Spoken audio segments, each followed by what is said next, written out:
श्री शिवाय नमस्तुभ्यम। दोस्तों, जैसा कि आप सभी लोग जानते हैं 30 जून 2026 मंगलवार को पड़ रहा है आषाढ़ मास की कृष्ण पक्ष की प्रतिपदा तिथि। ये वो तिथि है जो आषाढ़ महीने में पड़ने वाली सबसे बड़ी तिथि है और ये जो पड़ रही है मंगलवार को, इसका बहुत विशेष महत्व होता है। पूज्य गुरुजी ने कहा है कभी भी इस तरीके से प्रतिपदा तिथि मंगलवार को पड़ जाए तो आप लोगों को एक चुटकी काले तिल वाला उपाय अवश्य करना चाहिए। इन दोनों का सहयोग बहुत कम ही देखने को मिलता है। आप सभी जानते हैं मंगलवार प्रतिपदा तिथि का अगर कोई सबसे बड़ा उपाय है तो एक चुटकी काले तिल वाला उपाय है। दोस्तों, आपके पास ये बहुत ही अच्छा मौका है, प्रतिपदा के दिन इस उपाय को आप अवश्य करें। दोस्तों, इस वीडियो को देखने के बाद आपको इस उपाय को समझने के लिए शायद कोई और वीडियो देखने की आवश्यकता नहीं पड़ेगी। तो आइए शुरू करते हैं। तो आषाढ़ मास के मंगलवार प्रतिपदा तिथि पर इतना खास होता है, इतना महत्वपूर्ण होता है। देखा गया है कई बार बड़े बड़े पूजा पाठ अनुष्ठानों से मनोकामनाएं पूरी नहीं हो पाती हैं। वो आषाढ़ महीने की मंगलवार प्रतिपदा तिथि के दिन एक छोटा सा उपाय कर लेने से आपकी मनोकामनाएं पूरी हो जाती है। बहुत से लोगों ने इस उपाय को किया है, उनको इसका फल भी मिला है। अगर आप लोग इस उपाय को करना चाहते हैं तो पहले आप उसे सुन ले, समझ ले, उसके बाद ही करें। आपको इसका परिणाम बहुत अच्छा मिलेगा। आपके घर में किसी तरीके का दुख तकलीफ परेशानी क्यों न चल रही हो, आपको उसका कारण भी नहीं पता है कि भाई ये समस्या किस कारण से चल रही है। सबसे बड़ी बात यह है उपाय कब करना है, किसे करना है और कब करना है, आइए जान लेते हैं। दोस्तों, आपसे निवेदन है अगर आप हमारी वीडियो को पहली बार देख रहे हैं, हमारी आवाज को पहली बार सुन रहे हैं तो हमारे चैनल को सब्सक्राइब जरूर कर लें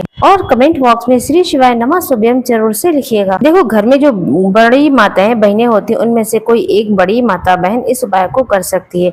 अगर आप अपने घर में सभी सदस्यों को इस उपाय को भी करवा सकते हैं। अगर किसी व्यक्ति खुद की कोई मनोकामना है, खुद का कोई दुख तकलीफ है, वो अपने लिए करना चाहता है तो वो अपने लिए भी कर सकता है, या फिर कोई ऐसा जो पूरे परिवार की सुख शांति के लिए इस उपाय को करना चाहता है तो वो भी कर सकता है। कहने का तात्पर्य है इस उपाय को प्रत्येक सदस्य कर सकते हैं। अब हम बात करेंगे इस उपाय को करना कब है। इस उपाय को सुबह करें या शाम को करें, हम आपको बता दें अगर आप इस उपाय को सुबह के समय करेंगे तो ज्यादा बेहतर रहता है। वहीं प्रदोष काल में भी करते तब भी कोई दिक्कत की बात नहीं होगी। देखिए, अगर आपके जीवन में संकट बहुत अधिक है, समस्याएं बहुत अधिक चल रही हैं, एक एक रुपए खर्च करने के लिए आपको बहुत मुसीबत आ रही है, भूमि से जुड़ी कोई समस्या है, विवाह से जुड़ी कोई समस्या है या कोई व्यापार से जुड़ी समस्या है, तो आपकी सारी समस्या इस मंगलवार प्रतिपदा तिथि के दिन समाप्त होने वाली है। तो दोस्तों, आइए जान लेते हैं विशेष उपाय के बारे में। करना क्या है आपको। अगर आपके जीवन में धन को लेकर समस्या चल रही तो वो समस्याएं भी समाप्त हो जाएंगी।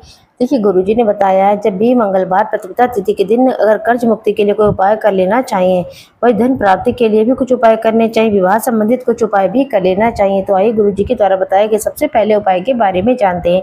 ये वो उपाय जो है उन लोगों को करना है जिनको भूमि से जुड़ी कुछ समस्याएं चल रही हैं, या फिर जमीन जायदाद से लेकर है, या मकान खरीदना चाहते हैं, या खेत से जुड़ा कोई केस चल रहा है, या जिनके विवाह में विलंब हो रहा है, जिनके जीवन में कर्जा बहुत है, कर चुका नहीं पा रहे हैं, तो गुरुजी ने कहा है ऐसे लोगों को ये उपाय जरूर करना चाहिए। इस उपाय को करने के लिए आपको लेना थोड़ा सा काला तिल, थोड़ा सा शहद ले लेना है और 1 लोटा जल ले लेना है। तांबे के पात्र में लीजिएगा। इन सभी सामग्री को लेकर आप पहुँच जाए भगवान शिव जी के मंदिर में। पूज्य गुरुजी ने बताया इस उपाय को आप सुबह से शाम तक इस समय भी करें। मंदिर पहुँचने के बाद आपको हम बता दें जो काले तिल लेकर गए उसमें शहद में डिबो लें और शहद से युक्त जो काले तिल है उन्हें शिवलिंग में अर्पित कर देते हैं या शिवलिंग के चारों तरफ अच्छी तरह से लेपन कर दें। पूज्य गुरुजी ने बताया लेपन करते समय यदि आपके जीवन में कर्ज से जुड़ी समस्याएं हैं, आर्यन मुक्तेश्वर महादेव का नाम का स्मरण करता है, या विवाह से संबंधित जमीन से संबंधित कोई समस्या चल रही है तो मंगलेश्वर भगवान का नाम लेना, जो जल लेकर आए हैं उसे धीरे धीरे शिवलिंग पर समर्पित कर देना है और शिव महापुराण का मूल मंत्र श्री शिवाय नमस्तुभ्यम का जाप करते रहना है। जो गुरुजी ने बताया एक मंगलवार प्रतिपदा तिथि पर इस उपाय को करके देखिए तो आप देखेंगे 2 से 3 महीने के अंदर आपके जीवन में जुड़ी जो भी समस्याएं चल रही वो महादेव की कृपा से दूर हो जाएंगी।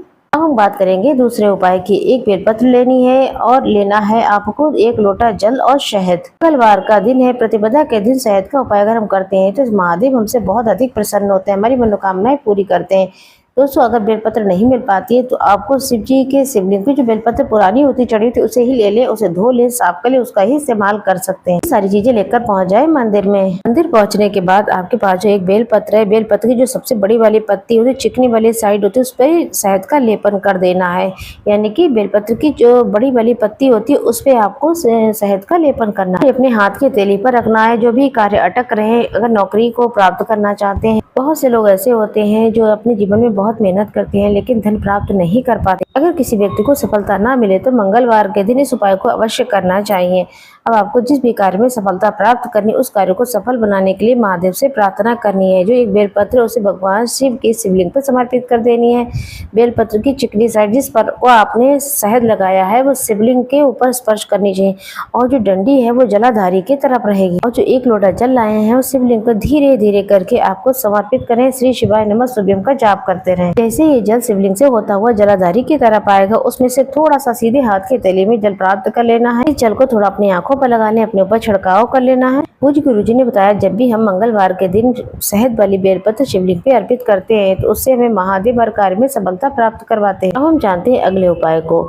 यहाँ पर भी एक लोटा शुद्ध जल ले लेना है। आपको तांबे का पात्र होना चाहिए और एक लेनी है बेलपत्र। बेलपत्र आपको देखनी कटी फटी खंडित ना हो। दोनों चीजें लेकर पहुंच जाएं शिव जी के मंदिर में। पूज्य गुरु जी ने बताया है ये उपाय उन लोगों को करना है जिनको कोई विशेष मनोकामनाएं हैं जो काफी समय से पूरी नहीं हो रही, चाहे विवाह से संबंधित हो, नौकरी से हो, व्यापार से हो, किसी तरीके की मनोकामनाएं जो परिपूर्ण नहीं हो पा रही, तो उसके लिए आपको इस उपाय को करना है। इस उपाय को करने के लिए आप सुबह से शाम तक किसी समय आप कर सकते हैं। मंदिर पहुंचने के बाद सबसे पहले जो बेलपत्र लेकर आए बेलपत्र को आप सीधे हाथ के हथेली पर रख लें और महादेव से प्रार्थना करनी है कि हे महादेव, मेरी जो मनोकामना जो बहुत दिन से अधूरी है, मैंने बहुत उपाय कर लिए, पूजा कर लिया, व्रत कर लिए, मेरी मनोकामनाएं परिपूर्ण नहीं हो रही। फिर ये बेलपत्र प्रार्थना करने के बाद शिवलिंग पे समर्पित कर देनी है। देखिए बेलपत्र की जो चिकनी साइड है शिवलिंग से स्पर्श रहेगी और जो डंडी है वो जलाधारी की तरफ रहेगी। इस तरीके से बेलपत्र को आप समर्पित करते हैं और जो एक लोटा जल लेकर गए हैं उसे धीरे धीरे शिवलिंग पे अर्पित कर देना। इस मंत्र का जाप करते हुए जल अर्पित करते समय कम से कम 11 बार श्री शिवाय नमः शुभम